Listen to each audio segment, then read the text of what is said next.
Greetings Pathfinders, and welcome to our first video kicking off our coverage of Rise of the Runelords. I know it's been a long time getting here, but I promise we're just about ready.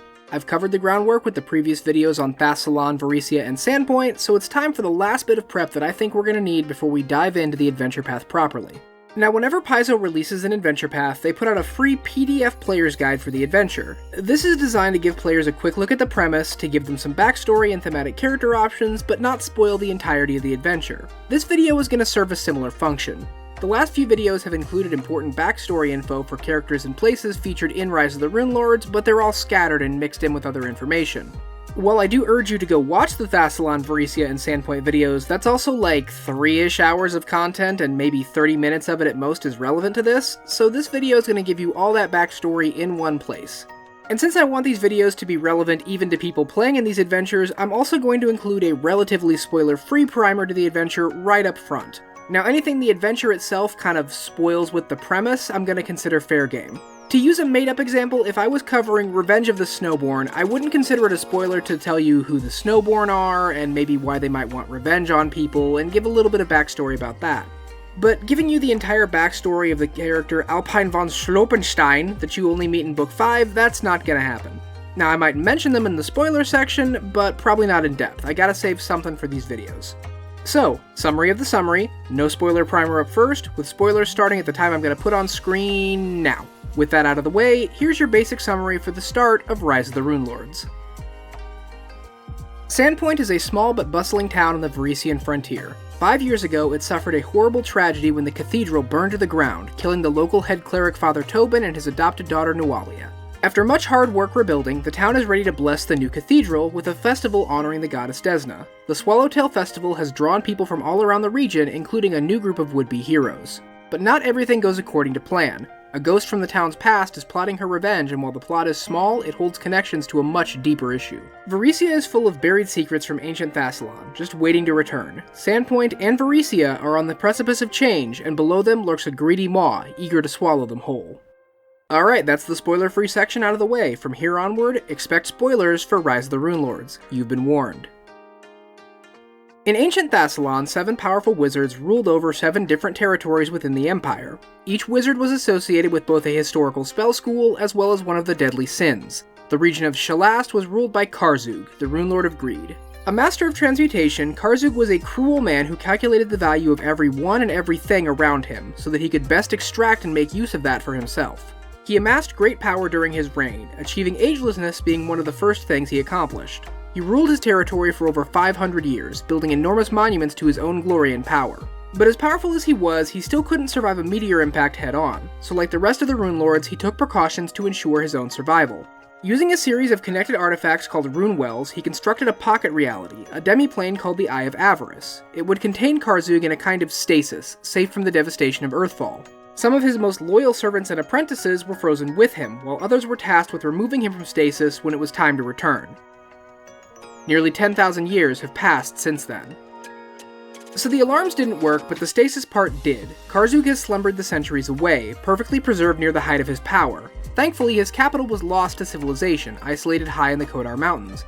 Getting up there would be almost impossible, and only someone with magical power and a soul full of greed could possibly connect with the Eye of Avarice enough to free Karzug. And what are the odds of that happening? That's like 1 in a million, that's never gonna happen. In 4702, it happened.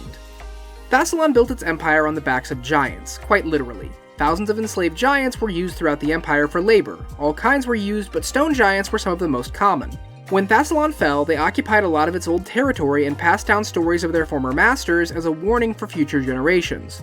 This mutated into a cultural distrust of wizardry, only trusting the more natural magic inherited through sorcery. Stone giants who are born weaker or smaller will often manifest this magic, which gives them a space among the tribe.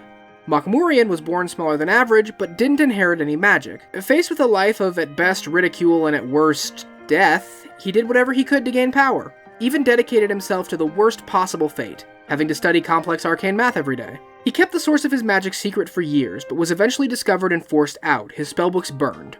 Figuring, well, they can't banish me twice, he decided to break with traditional taboos and travel to a place called Jorgenfist.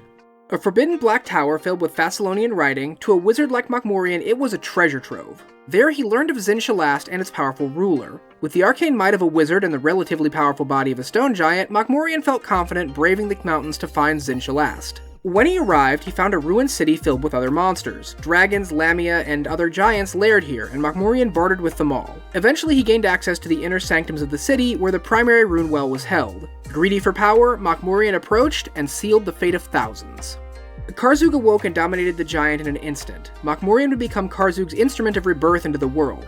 But with centuries having passed, the rune well wasn't strong enough to let Karzug out anymore. He would need more power, more greedy souls to fuel it. And all those monsters Makmorian encountered along the way would make the perfect new subjects for a new Thessalonian empire. Makmorian was empowered and sent back to his tribe, where he swiftly promoted himself to leader using the time-honored tradition of "I can kill you all easily, so do what I say." From here, his influence spread to the other stone giant tribes, who would swiftly fall in line. From there, Makmorian looked to the ogres of Hook Mountain, who would make the perfect fodder for Karzug's army. He sent an emissary named Barl Breakbones to whip the ogres into shape and marshal their disparate kin to battle. Assisting Makmorian would be one of his new allies. From the Lamias living in Zin Shalast, Makmorian would bring two sisters with him back to the lowlands. These two were Lamia matriarchs, women with the lower body of snakes that could take on a fully human form. The first was Lucretia, who took up residence at Turtleback Ferry, the closest town to Hook Mountain. There, she set about corrupting the local populace, opening a gambling den with the goal of increasing the greed in people's souls with the lure of easy money. To allow the rune well to capture the souls upon death, she took to using the ancient Thessalonian symbol, the Sihedron, as a mark of prestige at her casino.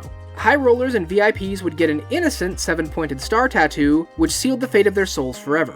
She continues the work even now, cultivating greed for Karzug. She's also started working on the rangers of nearby Fort Rannoch, the first line of defense against Hook Mountain's ogres. Once she's ready, she'll send word to the ogre's leader, Jagrath Krieg, who will take the fort and begin the process of conquering Varisia for Karzug. Meanwhile, her sister Zanisha had a different approach. She infiltrated the city of Magnamar and took control of a local group of Norgorber worshippers who venerated the god's murder aspect, Father Skinsaw.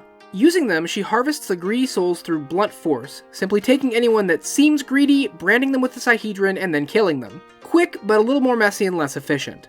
But this would give her a chance encounter with a woman, one who was out for revenge and who was, by sheer coincidence, connected to Karzug's return. The Rune Well of Greed activating triggered a cascade that caused all other rune wells in the area to flare to life. Beneath the town of Sandpoint is a buried complex that houses a Rune Well of Wrath, from when this area was on the border of Shalast and Bakrak Han. It flooded the town of Sandpoint with energy, urging wrathful souls to action. One such soul was Nualia Tobin.